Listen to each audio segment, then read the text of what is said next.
Oi gente, aqui é a Dessa, esse aqui é o Louca dos Livros e esses são todos os livros que eu li no mês de novembro.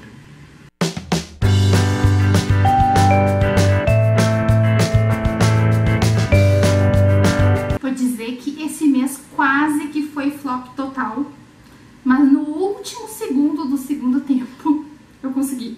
Não consegui arrepiar do desespero toda, porque eu tinha muito livro pela metade que eu devia terminar e nem peguei, mas pelo menos eu li, né? Então já estamos dando graças a Deus só por isso. Vamos começar falando de Buddy Read LX. Qual foi o livro que eu li no mês de novembro?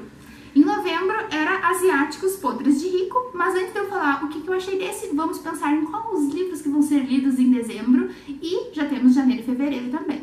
Em dezembro, que você ainda pode participar, temos Quando Ela Desaparecer, do Victor Bonini, com apoio da Faro. Muito obrigada, editora Faro, segunda participação da Faro no Buddy Read LX esse ano. E é um thriller, então nós estamos muito empolgados para terminar bem detetives até o final do ano. E janeiro e fevereiro vai ser o primeiro do nosso projeto Calhamaço de Férias da LX, em que nós vamos ler um livro enorme em 2 meses e vai ser Os Miseráveis. Se você quiser ler ou Os Miseráveis ou Quando Ela Desaparecer, não se esqueça de me procurar lá no Instagram e avisar. Nós já temos lista para Os Miseráveis, um grupo já está fechado e nós estamos quase lotando o segundo, então corre lá para avisar que você quer participar para não ficar de fora. E também pode seguir o @timedlx, lá também a gente avisa tudo sempre e pode pedir para entrar em alguns grupos por lá também. Mas agora vamos falar de Asiáticos Podres de Rico, que essa aqui era a chance da galera, todo mundo achava que era a chance de ver a Dessa lendo mais um romance, não é mesmo? Mas pelo visto os romances do Buddy Read LX estão estranhos. O primeiro tinha incesto, então não era só um romance comum, que era o proibido. E agora nós temos Asiáticos Podres de Rico, que se descobriu que não era tão romance assim também. O que temos aqui é a história da Rachel, que namora o Nick há 2 anos já, e ele é podre de rico e ela não sabe, porque eles vivem em Nova York e a riqueza do Nick, toda a família podre de rica está em Singapura. E o Nick resolve levar a Rachel para Singapura para passar as férias, e o Nick é um baita de um tapado, porque ele não conta pra Rachel que ele é super podre de rico e ela acaba caindo nesse ninho de cobras. O que dizer desse livro? É uma porcaria, gente. Deu, acabou. Tchau, obrigado. Não, eu vou falar direitinho. Eu simplesmente achei um porre esse livro. Infelizmente, muita gente concordou comigo. É um livro que era pra ser uma sátira sobre essas famílias que realmente existem em Singapura, que lá tem muita gente rica e que pensa assim, é xenófoba com pessoas que é de fora de Singapura, é preconceituosa com os novos ricos, gente que não tem heranças de família. É muito preconceito, é muita mesquiaria, muita fofoca, muita gente fútil, é tanto erro. E era pra ser uma sátira, como eu falei antes, sobre essas pessoas, era pra gente ver os absurdos que elas falam e rir da cara delas. O problema é que esse livro ele tem quase 500 páginas e ele usa 300 páginas pra rir delas, só que cansa.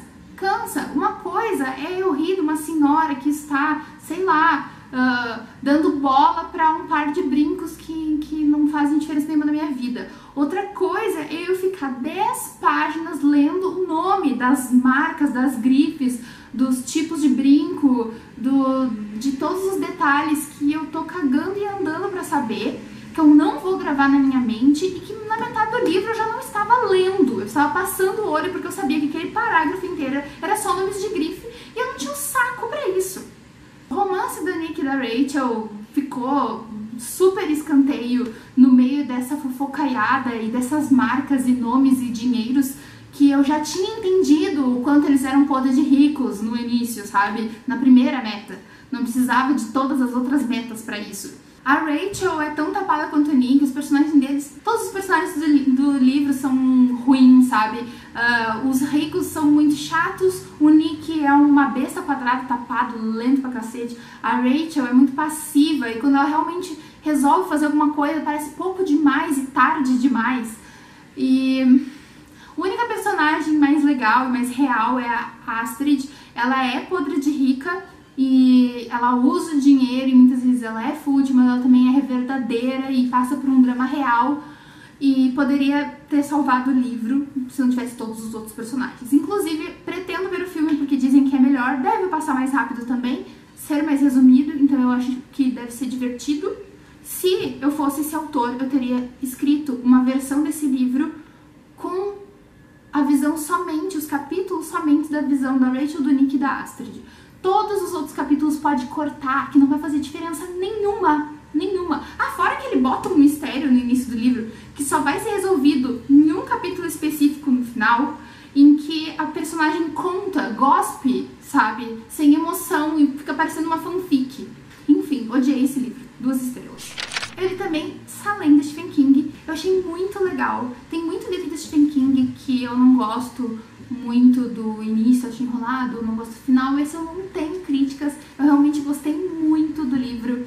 Ele demora um pouquinho a engrenar se você está no começo, saiba que é importante para você entender a história da cidade, entender os personagens, as suas motivações, e que depois, quando o negócio engrena, gente, ó, é super dinâmico quando tudo começa a acontecer. Eu não quero falar muitos spoilers do livro, porque, inclusive, o livro, antes de se chamar Salem aqui no Brasil, ele já era um super spoiler. Ele tinha um outro título, por favor, não procurem se você não sabe, porque ele já conta uma parte que é mistério, que vai ser resolvida só quase na metade do livro, que vai dar a entender aquilo, e eles botaram no título do livro, até hoje eu não entendi porquê, sabe? Então eu já sabia quando eu comecei a ler, mas seria mais legal se eu tivesse entendido durante a leitura.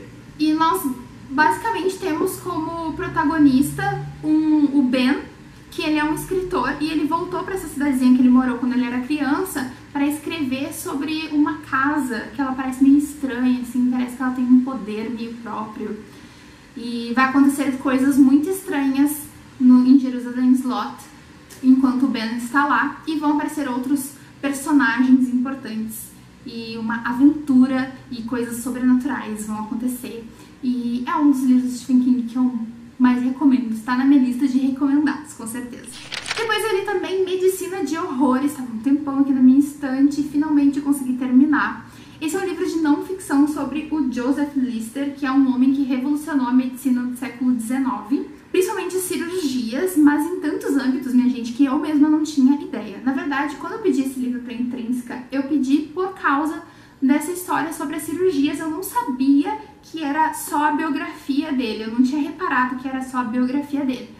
Mas, lendo o livro, eu percebi que realmente não é só a biografia, porque a biografia do Joseph Lister, ela depende de outras pessoas muito importantes também para a história da medicina da época, como por exemplo o Pasteur, que nós conhecemos pela pasteurização, e ele, inclusive Lister, que eu não tinha me tocado até mais a metade do livro, que é porque se chama Listerine, aquele enxaguante bucal antisséptico.